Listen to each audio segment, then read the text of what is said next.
breaking down every game, every day in Major League Baseball. This is the Baseball Betting Show. Here is your host, Greg Peterson. Hey, warmer from Evo! Welcome to lovely Las Vegas for the Baseball Betting Show with myself, Greg Peterson, now part of the VSiN Family Podcast. We've got an excellent podcast for you. Joining me in segment number 2, we're going to have Cutris Rogers aboard. He does absolutely amazing work over at 710 Seattle Sports. We're going to be discussing with him what to expect out of the American League West this season. Just some of the teams, some of the players that he's a little bit bullish/bearish on.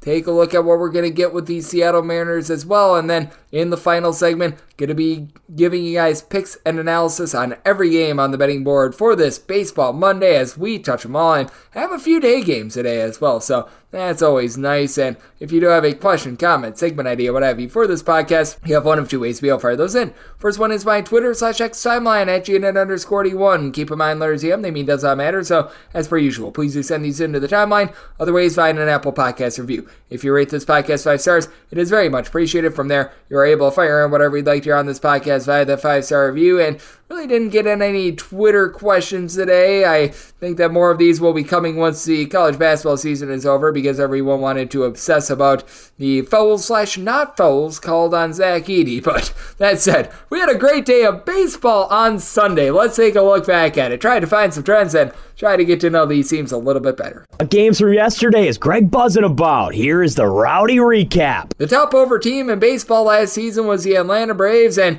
well, they played an overwhelming series against the Philadelphia Phillies over the weekend as they actually take the loss in this one. That's not something that you see very often from the Atlanta Braves, but that said, they were able to put up some runs on the board along the way as the Philadelphia Phillies. They were able to get a win by a count of 5-4. In this one, Chris Sale did not necessarily have the world's worst debut with the Atlanta Braves. Gives up 2 runs over the course of 5 1/3 innings, but had the bullpen behind him fail him.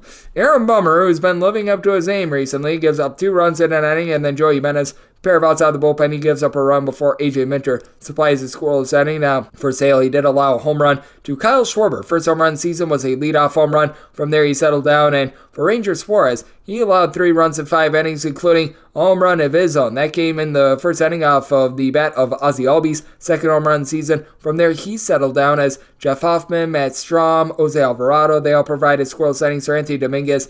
Rough start to the season for him. He gives up a run in 2/3 of an inning, but Gregory Soto was able to get it out of the bullpen, and for the Philadelphia Phillies, they were able to salvage the series with at least 1 win, but the Mets, they could not do that. They get swept by the Milwaukee Brewers, 4-1 the final, as for the Milwaukee Brewers, Colin Ray said hip hip hooray to a great start. 1 run surrendered in 5 innings. From there, Joel Payamps gives you 1 scoreless inning, and Brian Hudson, 3 scoreless innings out of him. He looked tremendous, and the Brewers win this game despite the fact that they leave 10 men on base, as they did a solid job of being able to get into the bullpen. Yohan Ramirez, he gives up 2 runs in 3 innings. He was, I believe, the gentleman that threw at Rhys Hoskins, if I remember correctly, and Tyler McGill, he was not long for this game. Gives up 2 runs, just one of which was earned in 4 innings. There was a catcher's interference sort of situation from Omar Narvaez that was costly for him. Drew Smith, Brooks Riley, they both provided scoreless inning, but the Mets, they just could do absolutely nothing with the bat in this series. They had 1 run or fewer in 2 out of the 3 games, so rough start for them. The Angels will indeed not go 0-162. They get a win over the Baltimore Orioles by a count of 4-1 to salvage one of the games in that series, as Reed Detmers, good start. 1 run surrendered over the course of 5 innings, punched out 7. You had Carlos Aceves give you a scoreless inning, and then how about getting 3 scoreless innings out of the bullpen from Jose Soriano? And for the LA Angels, Taylor Ward was able to do it with the bat. He was able to get his 2nd home run of the campaign. That comes off of one Tyler Wells, who did not pitch. Wells giving up 4 runs, 3 of which were earned over the course of 6 innings. From there, Jacob Webb, Yanier Cano, Dylan Tate all provided scoreless inning, but they do strand 8 men on base in this one, so a little bit of a rough ordeal there. The Pirates and the Miami Marlins had 2 of their games go to extra innings, and it was the Pirates coming out on top on both of those, and they take all 4 games from the Miami Marlins, 9-7 the final. As for Pittsburgh, Bailey Falter did indeed live up to his name. He gave up a pair of home runs, 6 runs in total over the course of 4 innings. The problem was the Miami Marlins, they got a 5-0 lead, and they could not hold on to it, as going deep off of Falter, you had Avicio Garcia get his first home run of the campaign, Jazz Chisholm his first as well, but then You had old Nick Flash Gordon also be able to get a home run in this one that actually forced extra innings. That came off of David Bednar. That was the lone other run surrendered by the Pirates in this game. Bednar gives up that solo run in an inning, but Ryan Barucki, Aroldis Chapman, Hunter Stanton, they all provide a scoreless inning, and Luis Ortiz was able to give you 2 scoreless innings. And for the Pittsburgh Pirates, they do strand 12 men on base, but they're able to go 5 of 16 with men in scoring position, including having Rowdy Tellez be able to give you his first home run of the campaign. That comes off of one Vladimir Gutierrez, who was pretty much piggybacking off of Trevor Rogers. Rogers, he was in the neighborhood of giving up runs, giving up 4 in the course of 5 innings. Gutierrez gives up that home run, 3 runs in total over the course of 4 innings before Tanner Scott comes into the game in the 10th inning, gives up 2 unearned runs in an inning due to his own fielding error. So those are runs that should be credited to him. I'm always one of those people that feels like when the pitcher commits the error, you get stuck with the runs, but that's a conversation for another show on another day. But here's a conversation that needs to be had. The Twins got blown out 11-0 by the Kansas City Royals. That was rough to say the least. For the Royals, they had generated 1 run of offense in the first 2 games of the series, 1 run apiece, but in this one, they were able to explode. Kyle Isabel, Bobby Witt Jr., Nelson Velasquez, along Salvador Perez, all get their first home run of the campaign, and all but one of those home runs came off of Bailey Ober. For Ober, he got 4 outs and he gave up 8 runs, all of which were earned, including 3 bombs. Not great to say the least. Cody Funderburk from there gives up 2 runs, one of which was earned in 1 2/3 innings. Dan Duarte, 2 scoreless innings. Jay Jackson, a scoreless inning. And Cole Sands, he gives up a home run of his own in the course of 2 innings. But for the Twins, absolutely nothing doing in this game. Royce Lewis still dealing with an injury, by the way. That's not great, as Brady Singer had the Twins singing the blues. 10 punch-outs, 7 scoreless innings. From there, Jordan Lyles came out of the bullpen for a scoreless inning, and Matt Sauer was able to give you a scoreless inning as well. Very funny to see Jordan Lyles coming out of the bullpen, but yeah, that's where the Royals are at right now. And for the Texas Rangers, they were able to take 2 of 3 from the Cubs, but one of those games was not on Sunday. The Cubs, they were able to get one of the games in this series 9-5. They're able to take down the Walker Texas Rangers as Christopher Morel, he goes deep off of 55 Shades of John Gray for his first home run of the campaign. As for Gray, rough go of it here. 5 runs, 4 of which were earned, given up in 3 2/3 innings. Jose Leclerc, he gives up 4 runs while getting just 2 outs out of the bullpen. You did have 2 scoreless innings out of Yuri Rodriguez and Jose Urena all over the game. 2 1/3 innings scoreless, and Jordan Latz was able to give you an out of the bullpen. And for Texas, relatively solid offense. They put up 5 runs in this one, and they were able to get to Jordan Wicks, who gave up 5 runs in 4 innings. Problem was only 2 of them was earned, as you had Dansby Swanson have a error out there in the field. You had Christopher Morel come in an error as well, and then the bullpen from there went to work. Hector Henares, Adbert Alzolay, Mark Leiter Jr. I'll give you a scoreless inning, and Julian Merriweather, 2 scoreless innings for the Cubs to be able to get one of the games in that series. One of your top 100 teams in all baseball last season, that was the San Francisco Giants. They played 57.5% of their games of the under last year. That was the highest mark in all of baseball. Well, for the San Francisco Giants, we've been seeing a little bit of the opposite recently, as they played another over against the Slam Diego Padres on Sunday. 13-4 the final, and matter of fact, all 4 of their games in this series did go over the total, and we'll get into it in a few minutes. Lots of overs thus far this season of Major League Baseball, but Therio Estrada, he was able to get a home run off the King, Michael King, for his first of the campaign for Michael King for the Padres. He goes just 4 innings, giving up 2 runs, including that home run. From there, Pedro Avila, he goes 3 innings, so bit of a piggyback situation. He gave up 2 runs, and then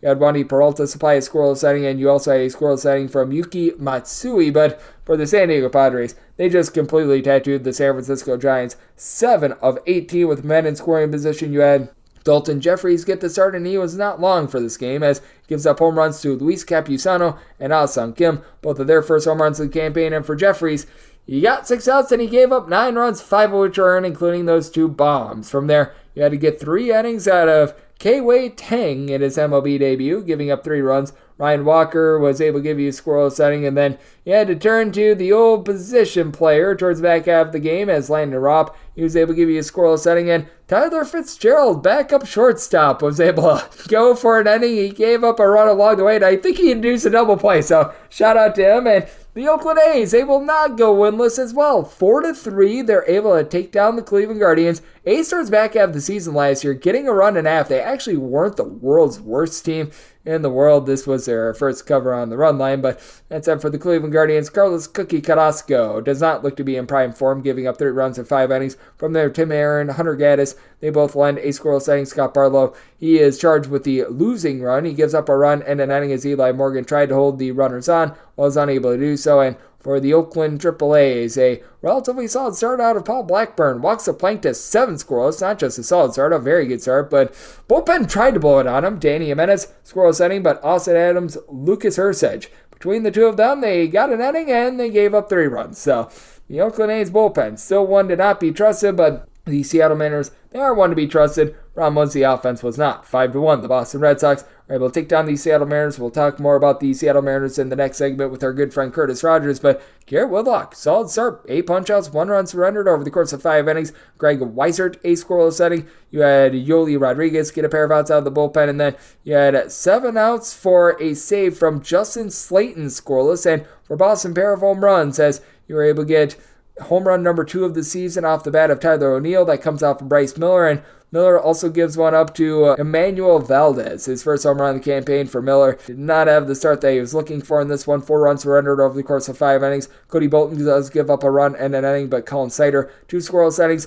And Trent Thornton was able to supply a scoreless inning of his own. In Sunday Night Baseball, we saw the St. Louis bullpen completely collapse as the LA Dodgers, they come back with 3 runs in the 8th to win by a count of 5-4. You don't see a lot of 1-run wins from the LA Dodgers. Last 2 seasons, they've won 100-plus games. In both seasons, they had less than 20 one-run wins apiece. And for Steven Matz, he did his part for the St. Louis Cardinals, was able to hold it down with giving up 2 runs in 5 1/3 innings. From there, Andrew Kittredge, pair of outs out of the bullpen scoreless, but Andre Palante gives up 2 runs in 1 1/3 innings, including a home run. And then the King, John King, was sent to the outhouse as he gave up a home run that turned out to be the winning run to Max Muncy. Muncy's first of the campaign. Teoscar Hernandez went deep off of Palante. His third, and Gavin Stone did not have the start that he was hoping for. Gives up 3 runs over the course of 5 innings, but did punch out 6 while giving up 7 hits along the way. Alex Vesia, unearned run given up in his inning of work as you had a catcher's interference error hurt him, but Nabel Chrisman, 2 scoreless innings.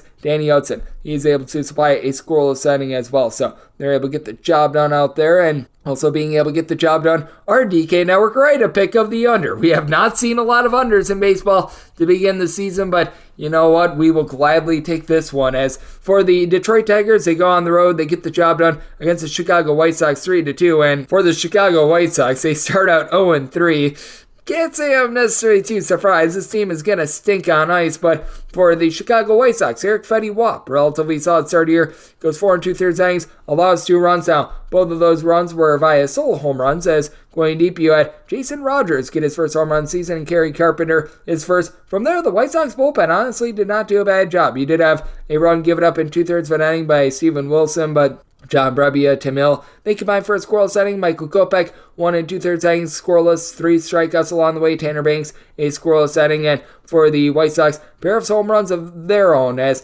Corey Lee get his first home run of the campaign. Paul DeYoung, his first. For DeYoung, he goes deep off of Andrew Chafin, who gives up that home run in his inning of work. Jack Flaherty gives up the other one, and in his debut for the Tigers, not bad. He gives up that home run, but 7 punch-outs, 1 run allowed in 6 innings. And then you had the duo of Tyler Holton and Jason Foley combined for 2 scoreless innings. They're able to lock it down. They're able to get that thing to the window for the Detroit Tigers. And hey, write-up picks start up 4-1. We like to see that, and gotta love to see the Cincinnati Reds be able to get a 5-4 win over the Washington Nationals. For the Nationals, they had Jake Irvin give a mediocre start. Nothing great, nothing terrible. 3 runs surrendered over the course of 5 innings. From there, the bullpen did their part. Dylan Floro, along with Hunter Harvey, both supplied a scoreless inning. You also got a scoreless inning out of Robert Garcia. And then in the 9th inning, Kyle Finnegan went sideways. We've seen this from him time and time again. 3 runs surrendered while giving the team 2 outs, as going deep off of him in the 9th inning, Christian Encarnacion Strand and Will Benson both get their first home run of the campaign, as Nick Martinez gives up 3 runs of his own over the course of 5 innings. He did give up a home run to C.J. Abrams' first home run of the campaign, and then we had home run number 1 of the season from Trey Lipscomb as well. He went deep a little bit later on off of Buck Farmer. For Farmer, gives up that home run in his inning of work. Yeah, TJ Antone not get a single out and give up a run as well, but Emilio Pagan, Fernando Cruz, Lucas Sims, they're all able to supply a scoreless inning. So the Reds find a way to be able to get the job done and get the win. And how about the revamped New York Yankees? They take all 4 games from the Houston Astros, 4-3 the final. Astros were terrible on the run line as a favorite last season, and right now they're looking to be the same. Jose Altuve was able to do his part in this one, had a home run off of Clark Schmidt and another extra base hit, his first of the campaign. As for Mr. Schmidt, he gives up 3 runs in 5 1/3 innings, but this Yankees bullpen is very good and they held it down. Caleb Ferguson, Jonathan Loaiza, Clay Holmes all supply a scoreless inning, and then you get a pair of outside the bullpen scoreless from Nick Birdie. Meanwhile, for the Yankees, no home runs in this one, but they go 3 of 8 with men in scoring position as Josh Hader. He gives up the winning run, giving up a run in an inning for JP France. Not a great start, not a bad one. 3 runs surrendered in 5 2/3 innings. Tanner Scott was able to give you a scoreless inning, and Brian Abreu, he gets 4 outs out of the bullpen scoreless, but the Astros off to a little bit of a rough start to the season, and so is the Tampa Bay Rays. The Rays were able to take 2 games in the series against the Blue Jays, but their 2 losses were in very, very emphatic fashion. As for the Blue Jays, 9-2, they completely pound the Tampa Bay Rays. Kevin Gausman, not long for this game. He was dealing with some arm fatigue, 69 pitches, gives up a solo home run over the course of 4 2/3 innings. Going deep for the Rays, you had Randy Arozarena get a second home run season, and Isaac Paredes, a little bit later on off of Chad Green, gets his first of the campaign for Green. He gives up a home run in his inning of work, but Mitch White in long relief, 3 scoreless innings. Nate Pearson gets a pair of outs out of the bullpen, and then he did have a pair of home runs for the Toronto Blue Jays. Justin Turner down for his first as a Blue Jay, and then Davis Schneider was able to get his first home run in the campaign. As for the Tampa Bay Rays, they had Tyler Alexander give up both of those as they utilized an opener for him and Jordan Armstrong. He had a scoreless first inning, and then Alexander, who comes over from the Tigers, well, they're going to need to do some more reclamating for this reclamation project. He gives up 5 runs in 5 innings. Jacob Wagui's back from there. In 1 inning, he gave up 4 walks and 2 runs. That's not so great, as Garrett Clevenger had to clean up the mess. He went for 2 scoreless innings, but by then damage had been very well done. And if you're taking a look at the Colorado Rockies, they do have 1 win to their credit, and I'm not sure how many more they're going to get. Yeah, the Arizona Diamondbacks pound them by a count of 5-1, and for the Colorado Rockies, this was not what you were hoping for from Ryan Feltner. 5 runs, 3 of which were earned, given up in 5 innings. You'd have Victor Vodnik give you 2 scoreless innings, and Jake Bird a scoreless inning, but this Colorado Rockies team is miserable with their offense away from home, and for these Arizona Diamondbacks, Brandon fought. Well, he fought to keep them off the scoreboard. 1 run surrendered in 5 innings. Scott McGill, 2 scoreless innings, and then Ryan Thompson, Kevin Ginkel. They were both able to supply the team with a scoreless inning as well. And if you're looking at the trends in Major League Baseball right now, how about an overwhelming start to the season? The over is currently hitting at 64.2%. 34 overs, 19 unders, and 2 pushes thus far, while favorites, they are having a miserable time of being able to cover the run line. 22-33 on the run line, but straight up 31-24 on the money line, and that has been with the road teams really being able to dominate. Road teams, 34-21 straight up on the money line. We've seen a lot of road favorites to begin the season, so we shall see if we get more of that moving forward, but man, oh man, a very fun day of baseball on Sunday. Now let's take a little bit more of a look at the American League West and the Seattle Mariners with our good friend Cutris Rogers. He does great work over at 710 Seattle Sports, and he joins me next right here on the Baseball Betting Show with myself, Greg Peterson, now a part of the VSiN Family Podcast. Breaking down every game, every day in Major League Baseball, this is the Baseball Betting Show. Here is your host, Greg Peterson. And we're back here in lovely Las Vegas for the Baseball Betting Show with myself, Greg Peterson, now part of the VSiN Family Podcast, and it is always great to be joined by this man as he is the voice of the Seattle Mariners pre- and post-game shows, as it is our good friend Cutris Rogers joining me. He does tremendous work over at 710 Seattle Sports, obviously taking a look at the Seattle Mariners, but if it's out there in the Pacific Northwest, he's covering it, everything from the Seattle Kraken, all that we're seeing in college basketball with the coaching hires that we're seeing out there in the great state of Washington, and so much more. You're able to follow him on Twitter/X at a kid from Kent. That's also his Instagram handle, and it's always a pleasure, my friend. Thank you. Hey, Greg, no problem. I always love coming on. Baseball season's here. We are getting back into the swing of things, no pun intended, and it's now part of our daily lives, which is incredible. It's always on in the background, and these games count. We talk about it all the time, but this is the best time of year for just anything sports related. You've got March Madness going on the college basketball side of things, but the start of baseball season, that really brings a smile to my face. Oh, I'm right there with you. I am so glad that we've got baseball back in our lives. And first things first, how about if we take a look at the team that you cover the most? That'd be the Seattle Mariners. They're out there in an AL West where the landscape is very, very different because typically we just have it as a foregone conclusion that the Oakland A's are dead stinking last and then we go from there. But I feel like the LA Angels are going to be right there at the bottom with what we've seen these first few days against the Baltimore Orioles. Good grief. It looks like they're going to get completely lambasted. But how do you take a look at this West where we've got an Astros team that to begin the season against the Yankees, they've been having their fair share of struggles, have a few question marks with the pitching staff, and for the Seattle Mariners, they made a few moves in the offseason, including bringing back Mitch Haniger for seemingly a 17th time to revamp things. Yeah, looking at the AL West right now, it is going to be a three-team race. It is going to be the same three teams that it was last year, Texas, Houston, and Seattle. And looking at the Mariners right now, they're dealing with their fair share of injuries in the pitching staff. Brian Wu, he's going to be out for a little bit dealing with some elbow inflammation, the same injury that sidelined him at the end of last season briefly. So they'll have Emerson Hancock pitching in his place. And then the bullpen, two guys who they were going to be relying upon heavily this season have not been able to get healthy. And that's Matt Brash, who there was some fear maybe he'd have to undergo Tommy John surgery. Doesn't look like that's going to happen, but I wouldn't expect him back before May. Gregory Santos, a guy who they got from the White Sox, I wouldn't expect him back before maybe late April, early May either. So they're kind of piecing things together in the bullpen. At the end of spring training, they did bring in veteran reliever Ryan Stanek, who has pitched a lot of big games in his career with the Astros and with the Rays. So that was a nice pickup for the bullpen.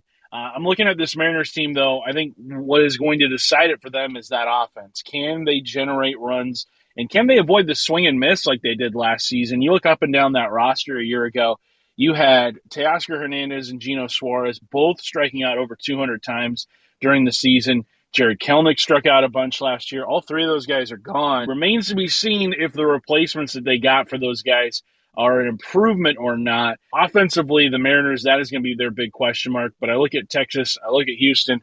I think even though Houston has gotten off to the slow start against the Yankees, I would expect them to still be in the thick of things in the AL West.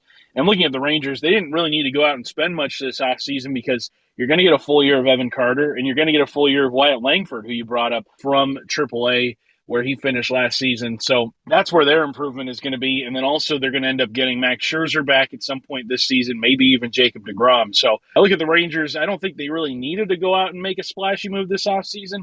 Their reinforcements were going to come from within, and I think they're going to be a very, very good team this season once again. Obviously winning the World Series a year ago, but I think they could be potentially even better than they were if everybody is healthy. Absolutely, and I do think that we are going to be in for a really good year out there in the AL West, sans those two teams I mentioned before, the Angels and the Oakland A's. And how much do you think the other three teams can benefit from the fact that you've got two teams in the Angels and the A's that I don't want to call them automatic wins, but at the same time, if you're not winning 2/3 of your games against the A's and the Angels, in my opinion, you're not keeping up with the rest of the teams in the division. Yeah, I think that's a very great point because you've got only 13 games now against each divisional opponent with the more spread out schedule across Major League Baseball, more interleague games.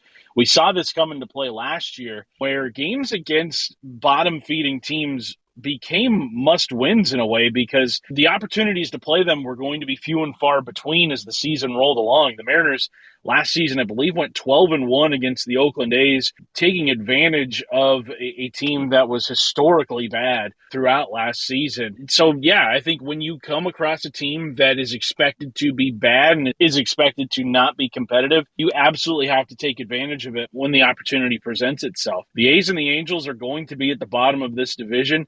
That's going to be a lot of opportunities for Texas, Houston, and Seattle to really pad that record and to really keep themselves in that American League West race because, you're only getting so many opportunities, 26 games of your schedule against the A's and Angels. Meanwhile, you've got 26 against the other two teams that you're jockeying for position with in the American League West. You've got to take advantage of those opportunities when they come your way.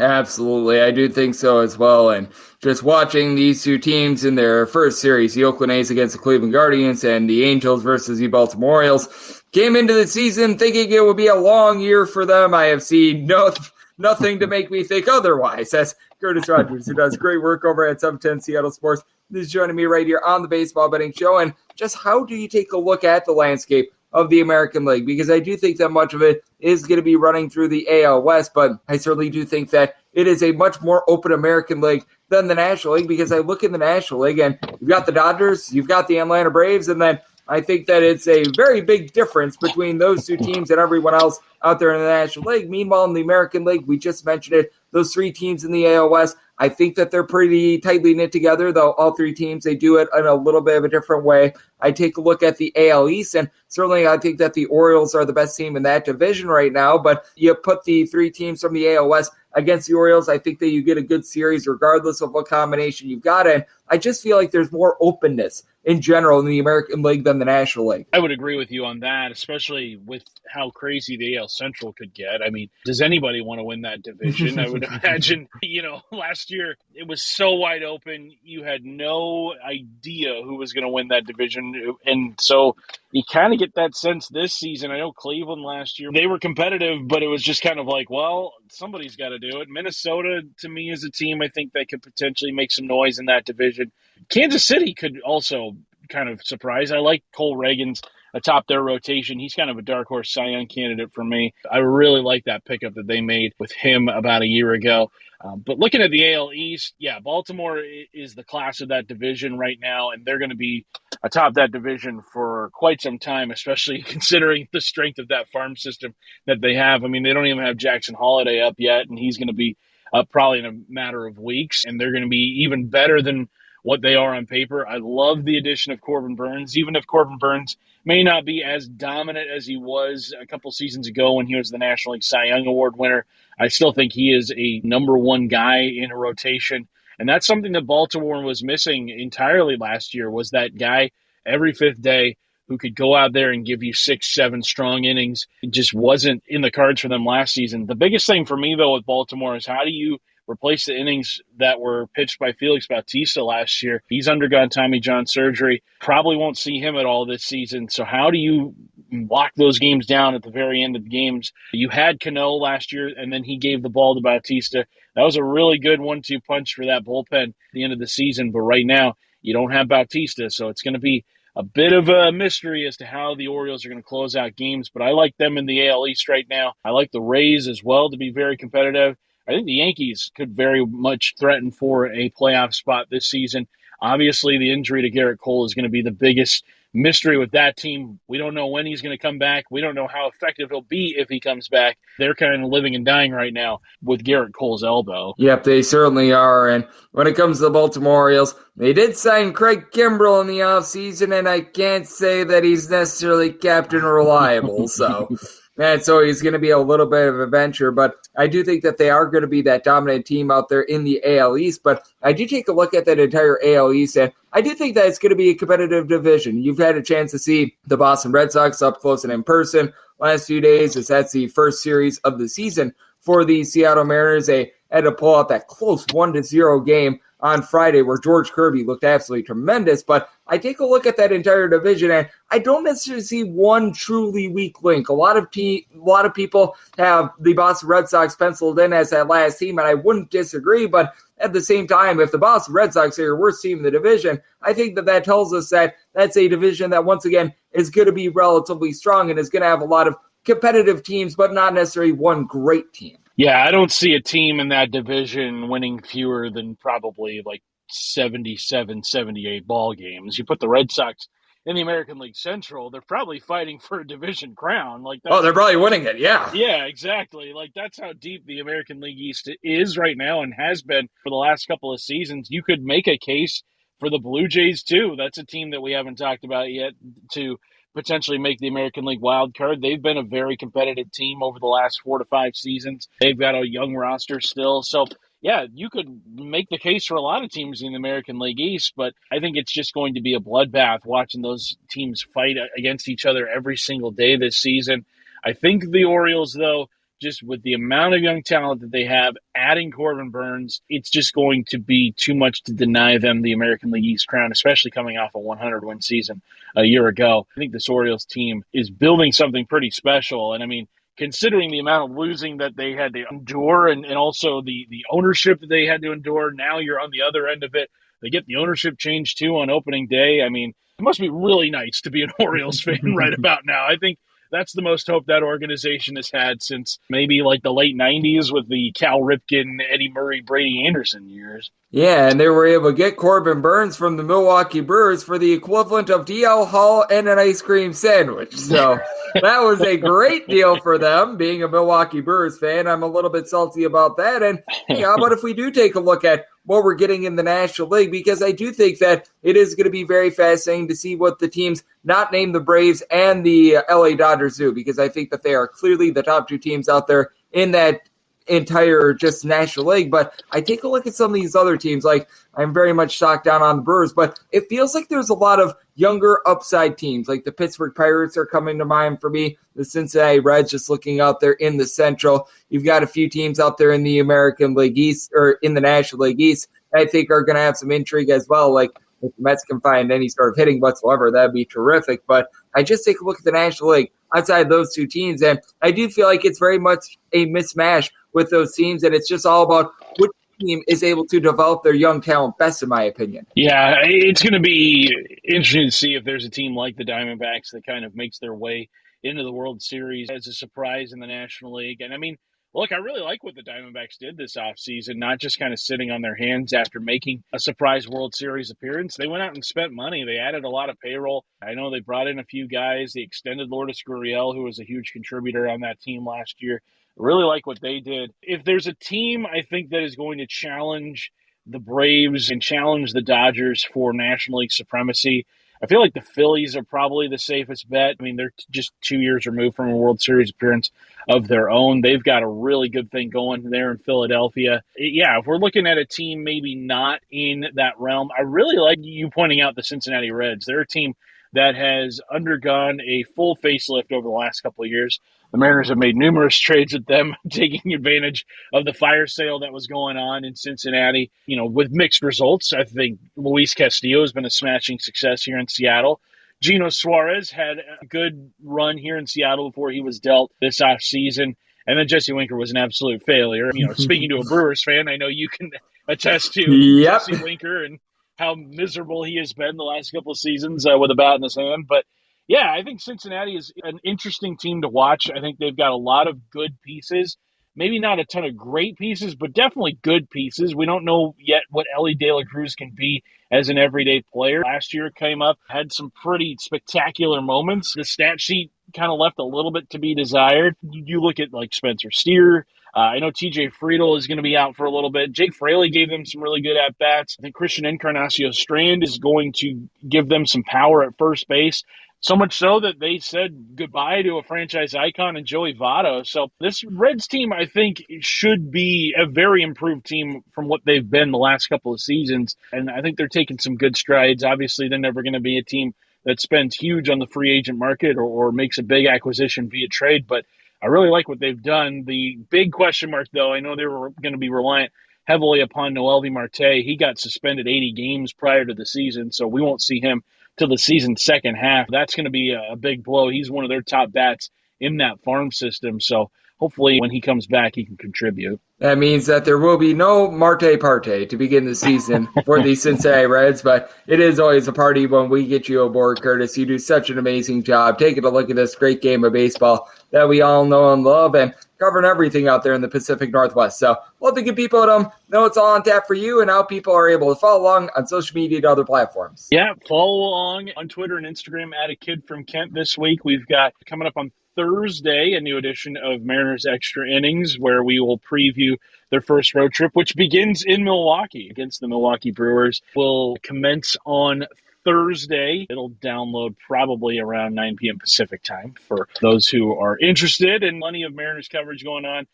Mariners pre and post game all weekend long, all week long. So Seattle Sports is the place to be for any kind of Mariners coverage, any kind of AL West coverage. We've got you covered up here. And Greg, always appreciate hopping on with you. The first of I hope many baseball podcasts we jam out this season. It's going to be a fun one. Oh, absolutely. We will be sure to be getting on Cutris Rogers plenty throughout the season. He's a wealth of knowledge when it comes to this great game of baseball. Does a great job following day in, day out with the Seattle Mariners, but does a great job looking at all 30 teams. And every time we're able to get him on this show, we take advantage of that. A big thanks to Cutris for joining me right here on the Baseball Betting Show, now part of the VSiN Family Podcast. And coming up next, it is that time of the podcast. I give you picks and analysis on every game on the betting board for this Baseball Monday as we touch them all. Breaking down every game, every day in Major League Baseball. This is the Baseball Betting Show. Here is your host, Greg Peterson. And we're back here in lovely Las Vegas for the Baseball Betting Show with myself, Greg Peterson, now part of the VSiN Family Podcast. It is always a pleasure to be joined by one of our good friends, Cutris Rogers, who does such a good job taking a look at this great game that we all know and love, doing pre- and post-game hosting for the Seattle Mariners, taking a look at all 30 teams here in the MLB every single time he joins the show. Such a good job of being able to take a look at everything that we're getting. So a big thanks to him for joining me in the last segment. And now it is that time of the podcast to give you picks and analysis on every game on the betting board for this MLB Monday as we touch them all. If a game is listed on the betting board, Greg has a side and a total on it, so it is time to touch them all. Do note that as per usual, any changes that are made to these plays will be listed up on my Twitter/X feed at @GN_D1, and we're going to be going in Las Vegas rotation order. This is where we go with the National League games first in terms of time order, then the American League games in terms of time order, and the Interleague games, those are going to be at the bottom. That'll keep things all nice, neat, clean, and easy. So how about if we get things started with 901, 902 on the card. It is the Colorado Rockies. They hit the road. They're facing off against the Chicago Cubs, as it is going to be, hopefully I say this name correctly, I'm sure I'm going to screw it up, Shota Imanaga going for the Cubs, and Dakota Hudson is on the bump for the Rockies. Only Circa has a total up on this game. You'll find that with Wrigley Field games. Typically, due to the win situation, they will hold off on posting up a total, but right now their total is 7. The under is -125. The over is +105, with the Cubs going to be finding them as between -$2 and -215 favorites. Anywhere between +175 and +185 is your number on the Rockies if you're looking at the run line. Right now, DraftKings, I'm finding a +110 on this Cubs run line, and that's what I'd be looking at. Set the Cubs as a -196 favorite and was willing to go pretty much to -102 on the run line. And when it comes to wind situation, by the way, going to be very, very heavily blowing in, probably about 20 plus miles per hour winds blowing in, and that should be the friend of Dakota Hudson, someone who's spent quite a bit of time out there in the NL Central pitching for the St. Louis Cardinals. Has always been a relative pitch contact guy, someone that I just really don't like his pitching style in general. He's doing everything humanly possible to deny home runs, but that's about all he does well. He gives up a lot of bases, he gives up a lot of walks as well. As a matter of fact, his walks per 9 rate last season was 3.5, and when you're a pitch contact guy that is getting fewer than 5.5 strikeouts per 9 innings, that's a terrible recipe for anything. And then you've got Imanaga, who comes over from Japan. He was very much a sensation, to say the least, when it came to spring training. Someone who, when he was over there in the MPB, he was able to light the world on fire. He did not quite get the same level of success that Yoshinobu Yamamoto was able to have, but he was able to do a very solid job over there. I do think that it's going to travel well, as he's got some relatively good swing and miss stuff for the Cubs, and he is backed up by a much better bullpen than what you're going to find for the Colorado Rockies. This Cubs bullpen was relatively league average last season. Jose Cuas is able to give you a sub-4 ERA. Like the pickup of Yancy Almonte, he and Edbert Alzolay going to be able to do a solid job towards back half of games. Now they've got Drew Smiley coming out of the pen as well. I think that'll be solid in that role as well. And then for the Colorado Rockies, they had one good bullpen piece last season in Brent Suter, and that was about it. Now you're relying upon Jake Bird, Nick Mears, Tyler Kinley to be able to hold down the fort, and I just don't think that they're going to be able to do so. Now, one thing that actually helps out the Colorado Rockies is that they haven't had to go from elevation to sea level to elevation to sea level quite yet, because spring training out there in Arizona, they don't have to deal with those elevation changes, so that actually helps them out a little bit. Ryan McMahon, off to a nice start, 6 hits in that series against the Arizona Diamondbacks, but just take a look up and down the boulevard, and got a lot of guys, in my opinion, that don't have a lot of power. You did have Nolan Jones have 20-plus home runs a season ago, but who's really that power bat? Elias Diaz, Chris Bryant. Chris Bryant got horribly overpaid after he had a few nice seasons with the Chicago Cubs, has just not been able to find it ever since getting signed by the Rockies. And then for the Cubs, this is a very balanced lineup, a lineup that was in the top 6 in the big leagues in terms of runs per game last season. Christopher Morel, Ian Happ, these are guys that are going to give you about 20 or so home runs, do a solid job moving the line. Same goes for Dansby Swanson. You know that Nico Horner isn't going to give you a ton of pop, but he's going to find a way on base. Cody Bellinger can be one of the hottest hitters in all baseball, does a good job of being able to find a way to be able to move the line as well. Going up against a pitcher in Dakota Hudson, in which I have some pretty good familiarity with, I do think that this is going to be rough for the Colorado Rockies, and even though you're probably not going to get a whole bunch of home runs and round trippers in this game, I did set my total at 7.3. Hudson puts a lot of guys on base just in the way that he walks guys in general, and even if you have the wind blowing as far in as you do in this one, that's not going to help out with regards to the walks situation, which I think he's going to struggle with, and I do think that the Cubs just have more depth in general than the Colorado Rockies. I did set this line at a minus 196 on the money line. Personally, I'm going to be looking at minus 1 or 2 or less on the run line, and here at a 7, if this goes on to 6.5, we'll be willing to go over as well, so my total of 7.3. 903, 904 on the betting board. The Washington Nationals, they play host to the Pittsburgh Pirates. Marco Gonzalez goes for the Buccos, and Mackenzie Gore is on the bump for Washington, and Washington is a slight favorite between minus 113 to minus 120, even money to plus 105. Your number on Pittsburgh, 8.5 to 9 is the total on the 9. Under is anywhere between minus 125 to minus 135. The over is between plus 105 to plus 115. Seeing one straight 8.5 out there. The over is minus 110, and the under is minus 110. Personally, I set my total at a 9.1. I would rather take that big plus money over on 9 rather than just take like a minus 110, minus 115 on the over of 8.5. You're really able to maximize profit that way. I've just found that there are very, very few games that actually land on the number in baseball. And for Marco Gonzalez, I'm just not very bullish on him in general. He was out there for the Seattle Mariners in the first 2 months last season, and yeah, the 4-1 record is nice, but he had a 5.22 ERA. He doesn't give up a ton of deep balls in general. The walks, he's able to keep those under control. He's not a strikeout guy, though. Last year, he was getting only about 6 strikeouts per 9 innings. He leaves himself very, very susceptible to getting stung pretty hard. Now, you got a Washington Nationals team that they don't necessarily have a whole bunch of thumpers in their lineup. They've tried to be able to revamp this a little bit by bringing in Joey Gallo, but Joey Gallo currently has as many hits as myself thus far this season. That's not great, to say the least, and I don't think that that's going to pan out. Jesse Winker, he has been a miserable hitter the last few seasons. Actually, off to a nice start first 3 games of the season. I don't know if that's going to be lasting, but you've got guys like Keibert Ruiz, Joey Meneses are able to move the line. I think that they're going to be able to get some good production out of Eddie Rosario. He's someone that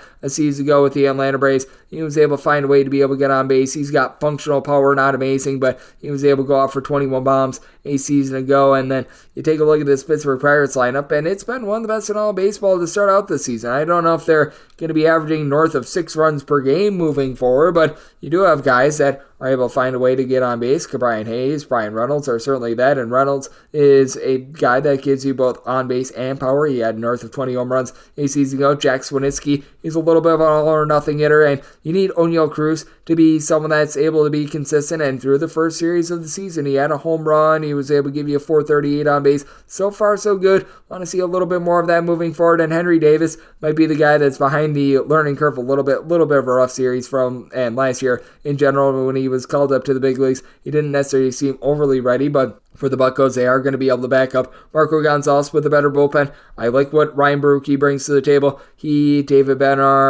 are able to throw in there Jose Hernandez, guys like this. These are guys that have been able to give you a sub-4 ERA. Now, looks like Hernandez might be dealing with a little bit of an injury, so that's a bit of a concern. You've got to roll this Chapman, who, as a closer, I don't know if I trust him. 7th or 8th inning guy, relatively fine, and they go up against Washington Nationals bullpen. That you've got guys like Hunter Harvey, Derek Law, Matt Barnes, that they're not amazing, but at the same time, they're not bad. They're not going to completely let you down. And for Mackenzie Gore, very high upside pitcher, a guy that was able to give you 10 punch-outs per 9 innings last season, needs to reduce on the hard contact, gave up 2 home runs per 9 innings. He certainly does give up his fair share of walks as well, but I do like his overall just arsenal. I do think that he's going to be able to put it together this year. I do think that the Nationals take it to the Pirates in this spot. Semi-line at a minus 129. I'm going to be willing to take the Nats money line. I do think that they get to the Pirates here, like I said, between the 8.5 to a 9. I would rather take that plus money 9 over to go along with this Nationals money line. 905, 906 on the betting board. It is the Cincinnati Reds. Yes, we are on the Cincinnati. Bill Belichick. They hit the road to face off against the Philadelphia Phillies. Cutris Rogers goes for the Phils. Andrew Abbott is on the bump for Cincinnati. Cincinnati between a plus 140 to a plus 148 underdog, between minus 155 to minus 166. The number on Philadelphia, 8.5 to 9 is the total. We're finding the under anywhere between minus 125 to minus 135 here as well. Over is between plus 105 and plus 115 on the 8.5. Over is minus 115 and the under is minus 105. I'm going to be willing to take a shot on the Reds. I was willing to take anything of a plus 137 or higher for Cutris Rogers. Command was really good for him last year. He only gave up about 1.5 walks per 9 innings, and I do think that we are going to be able to find him to do a solid job of being able to keep things out in front of him, but he's not necessarily the highest strikeout guy. He only gives you about 8 strikeouts per 9 innings, and he has to go up against a Cincinnati Reds team that I think is going to be stinging the ball really well this season. You've got Christian, Encarnacion, and Strand. Each out of the last 2 spring trainings has really been a revelation. I do think that he's going to be able to put himself forward in terms of having a nice year if Ellie De La Cruz can be any sort of consistent whatsoever, because when he was on last year, he was on. When he was off, but if he's able to just make the routine plays, because we know that he's able to make the exceptional plays, that's going to be big. You've got young guys like Tyler Stevenson that are relatively solid in the lineup. Spencer Steer, someone that I like. They signed Jabir Candelario in the offseason. So you've got some relatively good power, and you've got some guys that do a solid job of moving the line. And this is a bullpen that, as of right now, it's in much better form than that of the Philadelphia Phillies. Alexis Diaz did blow a save to begin the season, but he's one of the better closers that you're going to find in the big leagues. They pick up Brent Suter, who he's been dealing with a little bit of injury issues the last few seasons, but should be good to go here. You've got Lucas Sims, TJ Antone, guys that I really like coming out of the bullpen. And for the flip side, for the Philadelphia Phillies, when they play in like September or something like that, yeah, this bullpen might be in good form with guys like Sir Anthony Dominguez and company, but they just in general always struggle that first month of the season with their bullpen. Now, any team is going to struggle with the Atlanta Braves, but it does cause you to be worried about Jose Alvarado, who had a rough first series of the season. Connor Brogdon, I was mentioning Sir Anthony Dominguez, Luis Ortiz. These are guys that I expect to be able to pick it up moving forward, but going past that with the lineup, how about Trey Turner? He had a really rough start to the year last year before he picked it up. He's off to another rough start this season. Bryce Harper has been a little bit cold. I do think that he's going to be able to get things going. JT Realmuto, he's already got a home run this season. He's in relatively solid form, but that said, I do think that when it comes to this lineup in general, it is one that should have a few question marks until they are able to bust through a little bit. It's just a slow starting team in general. And then for Andrew Abbott, he certainly was someone that benefited a little bit from some variance and some fortunate balls in play, but this guy was able to get 10 punch-outs per 9 innings last season, 3.87 ERA with a 4.20 fielding and pennant. Did give up 3.5 walks per 9 innings. He did a relatively good strain rate to be able to get the numbers that he did, but I do take a look at him moving forward, and I think that he's going to be a tremendous pitcher in the league. You take a look at what he did during spring training, that was a little bit of an issue. He did give up 7 runs over the course of 8 innings, but it's not like he was really getting sung too hard. It was a very small sample size in general. I think that he got a little bit of a slow start, which did cause me to really bog down his numbers just a little bit and did put me on the over in the spot. I do think that the Cincinnati Reds are going to be able to get to Sanchez, and likewise the Phillies, they played a whole bunch of overs in that first series against the Atlanta Braves. I do think that their bats going to round into a little bit of better form as well, but that bullpen of the Phillies does have me concerned with Christopher Sanchez. He gives up a lot of contact as well, so going to be taking a look at the 9 at a plus 115 over. I think that that's a great number, and with regards to the Reds, plus 137 or higher, taking the plus price with them. Now we have my DK Network right to pick. 907, 908 on the betting board. It is the Slam Diego Padres playing us to the St. Louis Cardinals. Kyle Gibson goes for the Cards. Matt Waldron is on the bump for the Padres, and the Padres are anywhere between minus 105 to even money, and anywhere between minus 115 to minus 110 is your number on St. Louis. 8.5 is your total. The under is minus 120, and the over is even. Seeing one straight 8 out there on the 8. The over is minus 115. Under is minus 105. I do think that we're going to get some run scoring in this one. I recognize Petco Park very much a pitcher's ballpark, but that said, I did set my total at 8.8. I'm going to be looking at the over, but my right up here is going to be on the San Diego Padres.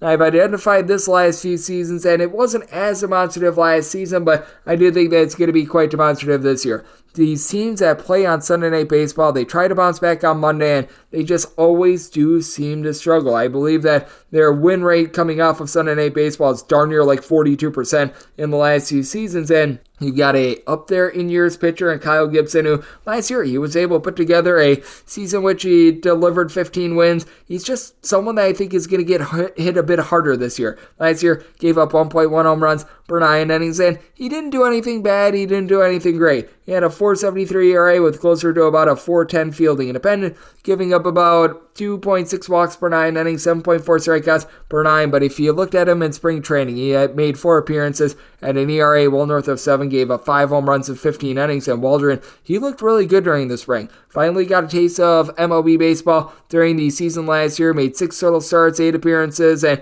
he did give up 2 home runs per 9 innings, but you can tell that the stuff, it was there. He was doing a nice job with his command, giving up just 2.5 walks per 9 innings, and then in the spring this year, posts up a sub-2 ERA, doesn't give up any home runs, looks really, really good coming into this campaign, and he gets to go against the St. Louis Cardinals team that a season ago they were 24th in the big leagues with regards to runs per game produced on the road. Now, I do think that they're going to be a little bit better this season. You've got a young guy in the outfield and Victor Scott, who certainly has some wheels. I don't know about the power with him, but I do think that he's going to be able to do a solid job moving the line, and that's going to be big because you do have someone like a Nolan Gorman who's got good power, but he's not necessarily consistent in the way that he gets on base. Mason Wynn, he's had a relatively solid start to the season thus far, but it's a very small sample size. He didn't look ready for a primetime a season ago. You've got Paul Goldschmidt, you've got Nolan Arenado. You know what to expect of these two guys. Arenado just 1 hit in the first 4 games of the season. That is certainly going to be trending upward. Both of these guys going to give you north of 275 average. Both of these guys going to give you 25 plus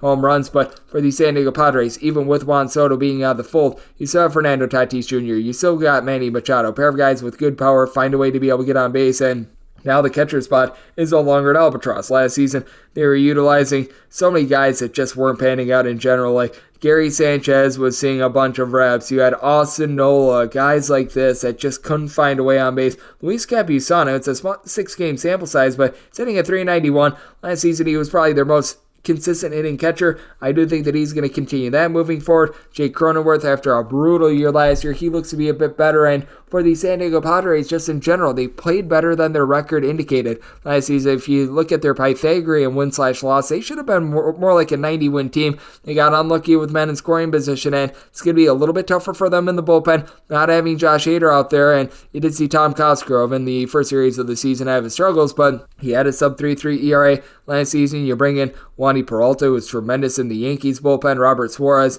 I think that he's going to be able to put it together. You pick up Angel De Los Santos, and I do think that the Padres are staring at a relatively solid bullpen going up against one in the St. Louis Cardinals that we saw it on Sunday Night Baseball. They completely unraveled at the worst time. Ryan Helsley was truly the only pitcher last season coming out of the Cardinals bullpen that returns that adds a sub-3.5 ERA. They do pick up in the offseason Andrew Kittredge, like that pickup from the Tampa Bay Rays, but guys like Ryan Tepera, Andre Palante, Jojo Romero, very inconsistent and very unreliable to say the least. I do think that Matt Waldron in for a big year, and I think that Kyle Gibson is a little bit long in the tooth. My DK Network Rida pick is going to be on the Padres money line. One lay up to a minus 135 there, and did sub I told an 8.8. So you're at the 8 to 8.5, looking at the over, and my write-up is on that Padres money line. 909, 910 on the betting board. The LA Dodgers are going to be playing against the San Francisco Giants, as Keaton Wynn is going to be on the bump for the Giants, and James Paxton, Big Maple, is going to be going for the Dodgers. The Dodgers do find themselves as massive favorites, anywhere between minus 210 to minus 230.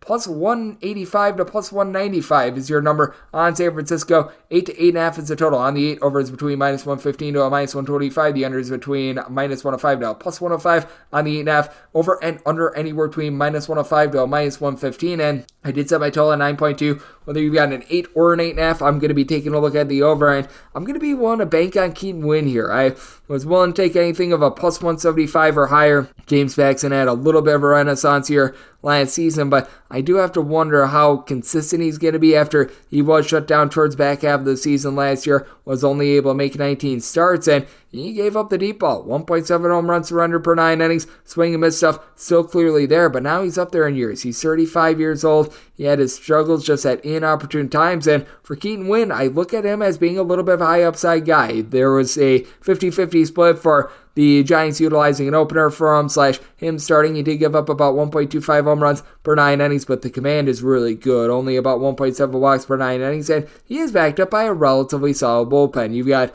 a Giants team that they've got the Rogers brothers who are both able to give you some solid innings. Camilo Duvall in the back half, he's relatively consistent. Ryan Walker, he's able to give you multiple innings as well. We could see a little bit of piggybacking there. And for the San Francisco Giants, this is a lineup that is very much revamped and revitalized with bringing in Matt Chapman. Chapman had 2 home runs in that game against the Padres over the weekend. For San Francisco in general, they put up 4+ runs in every one of their games in that series against the San Diego Padres, so that's very encouraging, as you've got a lot of guys that they're consistent at getting on base. They're not necessarily super duper power bats, but guys like Thairo Estrada, Michael Conforto, Lamonte Wade Jr., they're going to give you like 15 to 20 home runs. They're going to find a way on. Wilmer Flores is the same way, and now you've got Jorge Soler, who can be hit or miss in terms of being able to reach base, but he was a 30-plus home run hitter while he was with the Miami Marlins and a few years ago when he was over with the Kansas City Royals. And Jung-Woo Lee looks like he's figuring it out at the big league level, going up against the Dodgers team that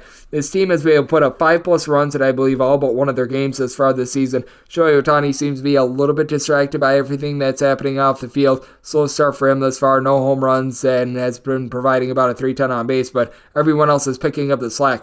Mookie Betts going into yesterday had a home run in 4 straight games. Max Muncy came up big with his first home run of the campaign against the Cardinals on Sunday Night Baseball. Teoscar Hernandez already has 3 bombs. I mean, these guys, they're all able to move the line. You've got a Dodgers team that is number 1 in the big leagues in terms of highest percentage of at-bats that does end in a walk. They find a way on. It's a little bit of a pitcher's ballpark out there in Los Angeles, but the offense is just that good, and you've got a Dodgers bullpen that was one of the best in the big leagues in terms of their ERA. Evan Phillips, who serves as a really good closer. They now bring in Abel Christmas, who is someone I think can have some upside as a little bit of a longer guy in the bullpen. Danny Hudson is someone I'd like, though at all costs you probably want to avoid Joe Kelly. Joe Kelly is a little bit of an albatross, and he can really cost you some games, but that said, I do take a look at this ordeal, not necessarily bullish on James Paxton coming into the season, and I think that Keaton Winn is a real deal. Semi-total more around a 9.2. I'm going to be looking at the over. Anything plus 175 or higher, taking the Giants on the money line. 9-11, 9-12 on the betting board. It is the Baltimore Orioles playing against the Kansas City Royals.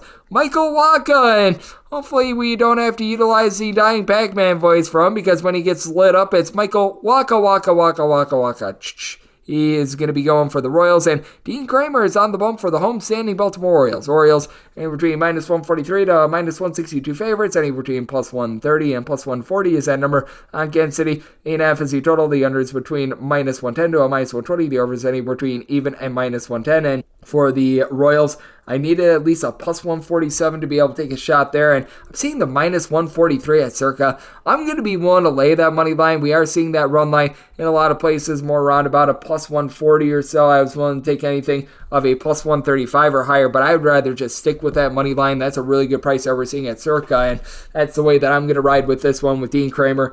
He was able to have a solid year last year with the Baltimore Orioles. I still do have my trepidations with him. This is not a high swing and miss guy. Last year, in terms of strikeouts per 9 rate, was a little bit better with about 8 strikeouts per 9 innings, but does give up his fair share of hard contact, giving up about 1.4 home runs per 9 innings. Not bad at giving up walks, not amazing at giving up walks. And for Michael Wacha, when he was out there on the mound last season as he dealt with injuries, he was actually really good for the San Diego Padres. He posted up a 3.22 ERA, gave up about a home run per 9 innings. His walks per 9 rate, that was more around 2.5, but now he has to get away from pitching out there in San Diego, where he was able to have a lot of his success, and now he's pitching in, shall we say, more hitter-friendly ballparks, and you've got a Kansas City Royals team behind him that has a lot of raw talent. The question is, are they going to be able to put it together? You got guys like MJ Melendez, Mikel Garcia, Vinny Pasquantino. These guys have some balance in terms of both power and being able to reach base. Garcia already has 2 home runs this season, but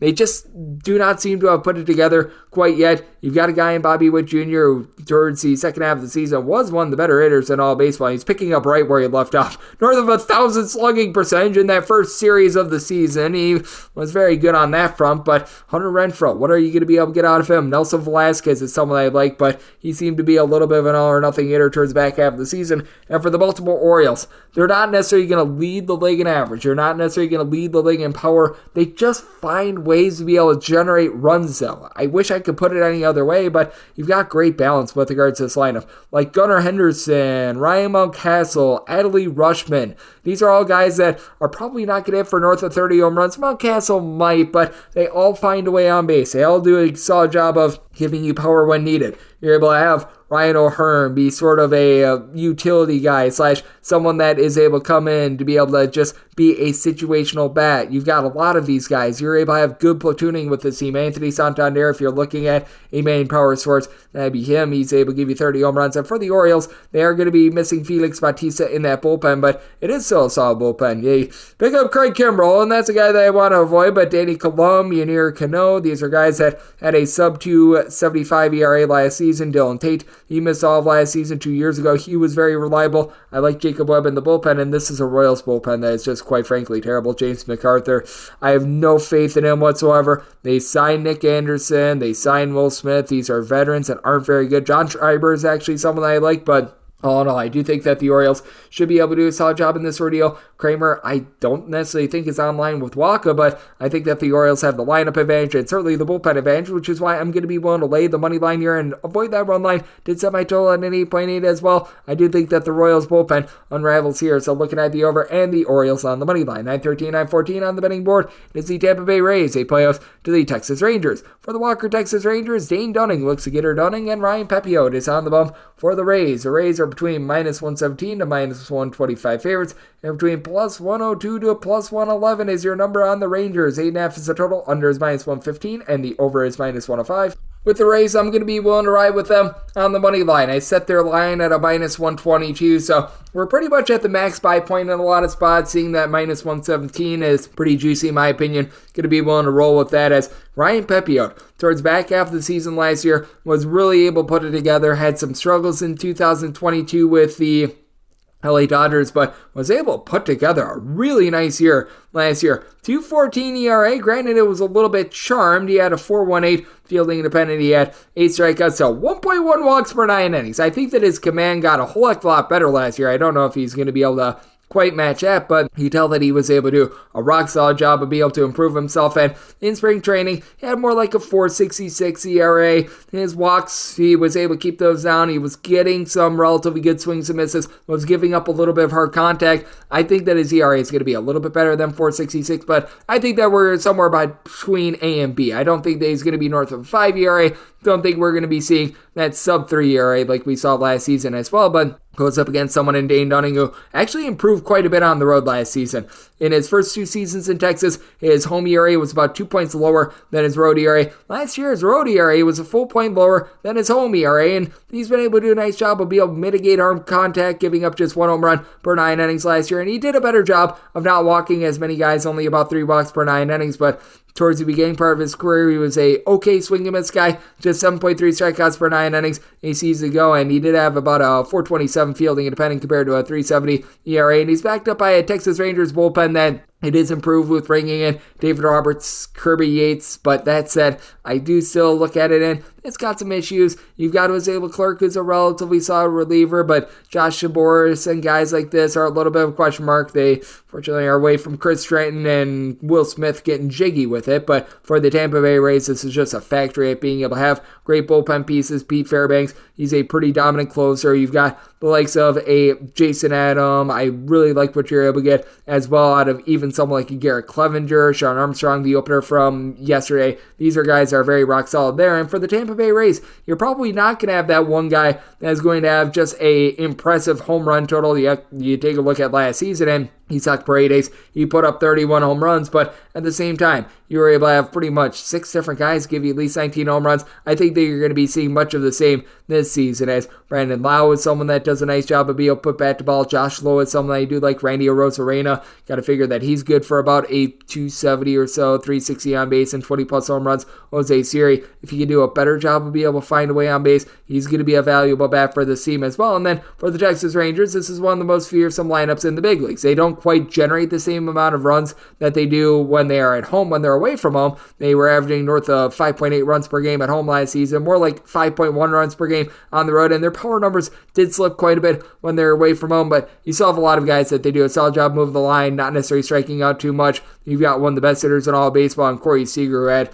5 hits in his first 10 at-bats of the season. He missed a game in that series against the Chicago Cubs, so you do want to be monitoring that, but I feel like that was much more precautionary. You've got Adolis Garcia, who's already got a pair of home runs this season. Josh Young is one of the better up-and-coming hitters in baseball. Wyatt Langford, there's a lot of buzz around him for Rookie of the Year, rightfully so. They hit righties, they hit lefties. They do a nice job checking all those boxes, but that said, I do take a look at this Tampa Bay Rays team. Jose Calabreo, I think, is just very big for them being able to find a way to move the line, get on base, and I do think that the Tampa Bay Rays going to do a solid job here, and I think that these are a pair of younger pitchers in Dane Dunning, Ryan Pepiot that are in for good years. I set my total at 8.4, so you're at the 8.5, especially in a pitcher-friendly ballpark in Tampa Bay. I'm going to be looking at the under, and with the Rays, one to lay up to a minus 121 on that money line. 9:15, 9:16 on the betting board. It is the Toronto Blue Jays on the road facing off against the Houston Astros. Ronald Blanco goes for the Stros, and Bowden Francis is on the bump for Toronto. Toronto is an underdog of any between plus 120 and plus 128.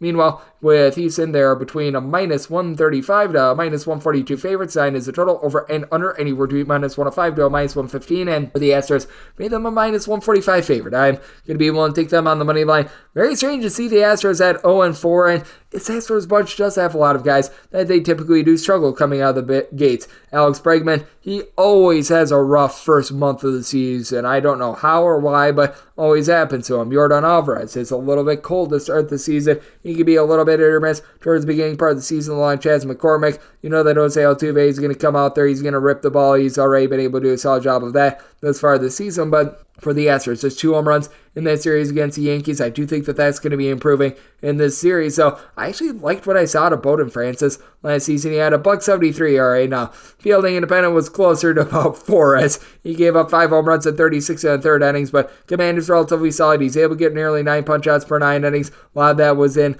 more like 2-inning relief appearances, so you do have to question the length here, but you know that the Toronto Blue Jays are going to be able to do a solid job of putting bat to ball themselves. After a little bit of a down year last year, Vlager Jr., he's already got a 450-foot tank shot to your credit, 500 on base in that first series of the season against the Rays. Do love to see that. You've got guys like George Springer, Bo Bichette that have functional power, that do a nice job being able to get on base. Alejandro Kirk, don't call his name. He does a solid job being able to get on base as well. Love the acquisition of Justin Turner. And for the Blue Jays, they did lose a few pieces like Jordan Hicks from that bullpen a season ago, but you still have a relatively solid bullpen. They are dealing with a few injuries, so they're not going to be having Jordan Romano in this game, but someone like a Tim Meza is able to be very rock solid with a sub-3 ERA last season. They picked up Genesis Cabrera, who's been a relatively solid acquisition for them. Chad Green, he's functional for them as well. For the Houston Astros, they did lose a few pieces in the offseason from that bullpen, but now you pick up Josh Hader. He, along with Ryan Presley, should be dominant in that 8th/9th inning duo. Brian Abreu, I like him. The overall depth of the Astros in terms of bullpen from what they had a season ago, it is a little bit down, but all in all, I do think that they're going to be able to get some good production moving forward out of Ronald Blanco. He's got really good raw stuff. Had a 4.50 ERA last season, but he was able to get 9 strikeouts per 9 innings. Needs to calm the walks. North of 4.5 walks per 9 innings. He misses command sometimes, but you tell that it's just overall nastiness. It was able to increase as the season went along. He had a spring training that was a little bit up and down, but again, you saw the good raw stuff there, and I think that he's going to be able to put it together moving forward. And with Bo Bichette, with a little bit of an injury for the Blue Jays, that helps him out all the further. So I did set the Astros at a minus 145. I like them on the money line, and did set my total at 8.9. I do think that both of these bullpens do step up for these pitchers, and I think that both of these starters a little bit undervalued. So I do like the under, and I'm going to be willing to take the Astros up to a minus 144 on the money line. 9:17, 9:18 on the betting board. It is the Oakland AAA's playing us to the Boston Red Sox. Tanner out goes for the Sox, and old Joe Boyle is on the bump for the A's.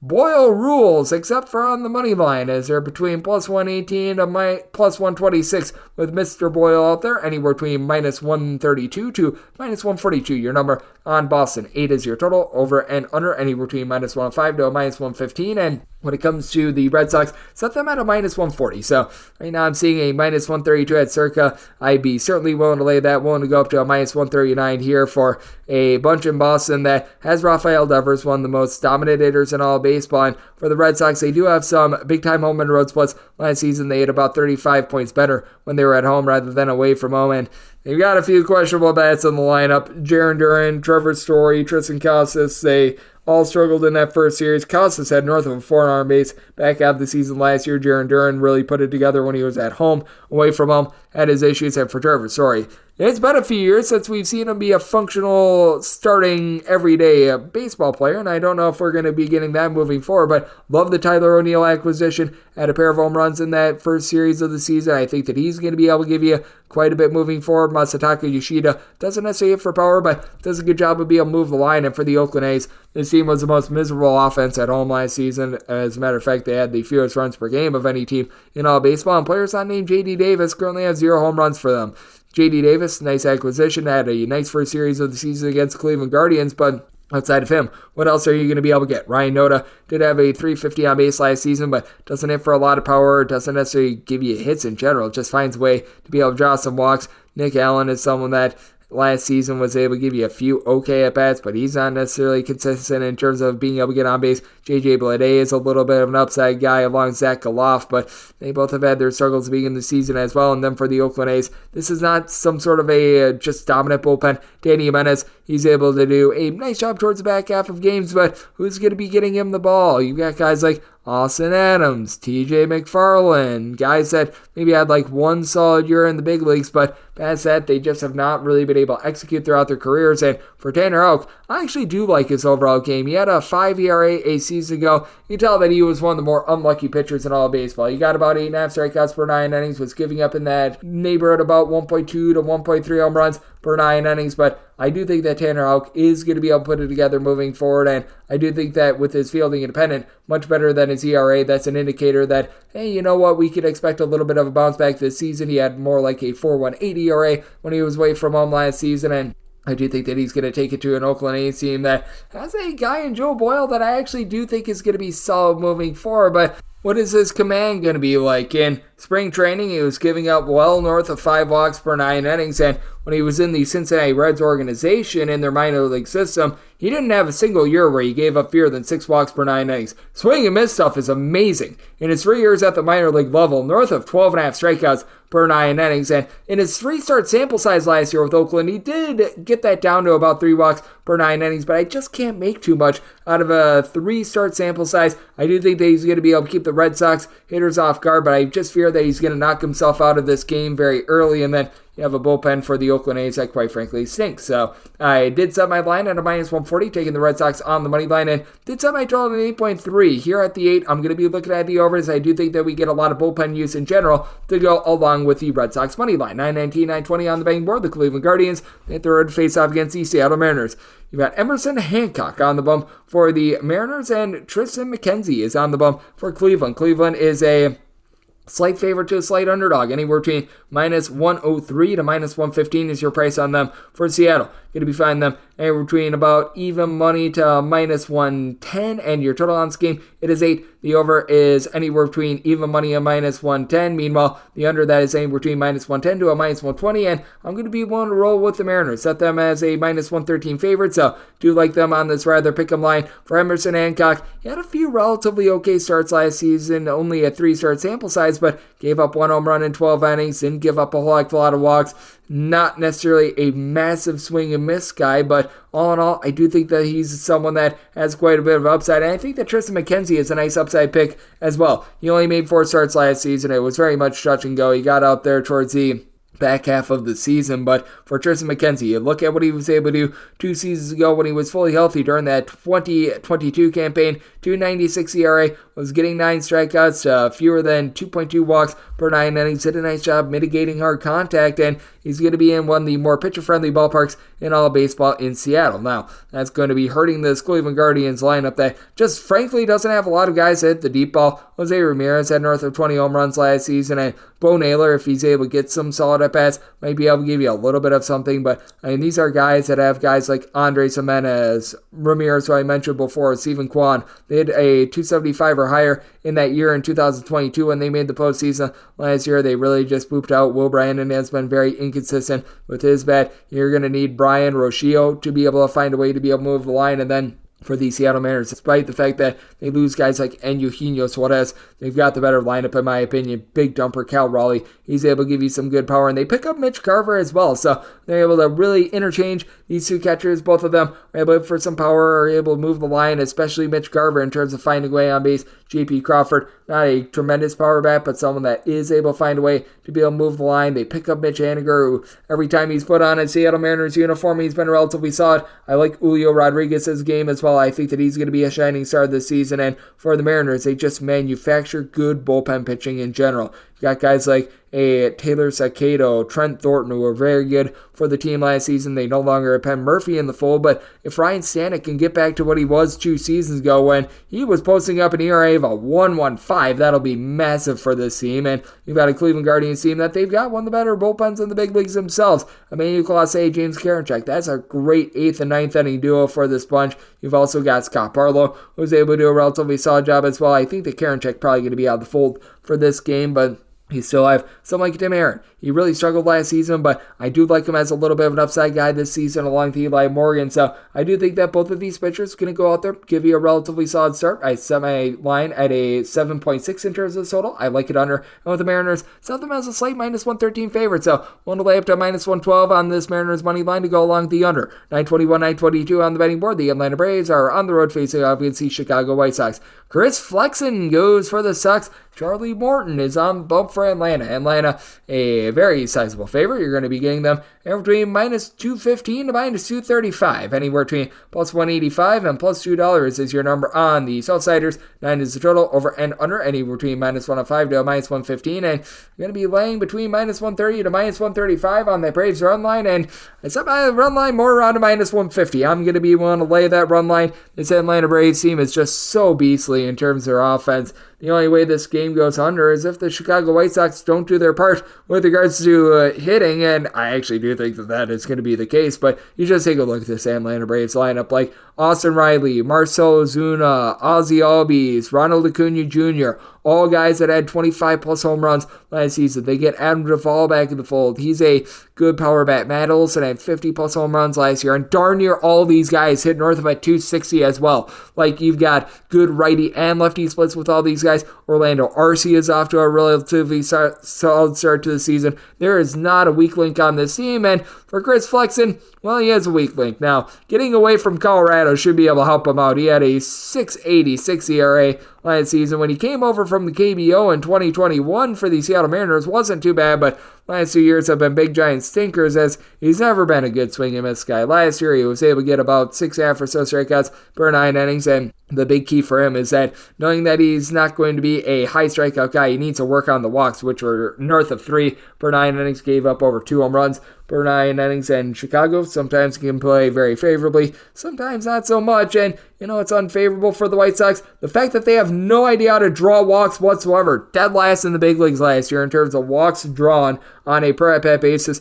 You've got a lineup that does have Luis Robert, who's been able to give the team multiple home runs already. He does a solid job of being able to just hit for average in general, but you just don't have anyone that's really able to give you consistently north of 325 on base for this team. Andrew Vaughn, he's willing to take a base. Andrew Benintendi, he's been throughout his career a relatively solid hitter as well, but Nicky Lopez is an albatross at the bottom of the fold. Martin Maldonado is a terrible hitting catcher. Eloy Jimenez has been all over the place throughout his career. You never know what you're going to get out of Yoel Moncada. I mean, this is a brutal situation, and for the Chicago White Sox, this bullpen just stinks on ice.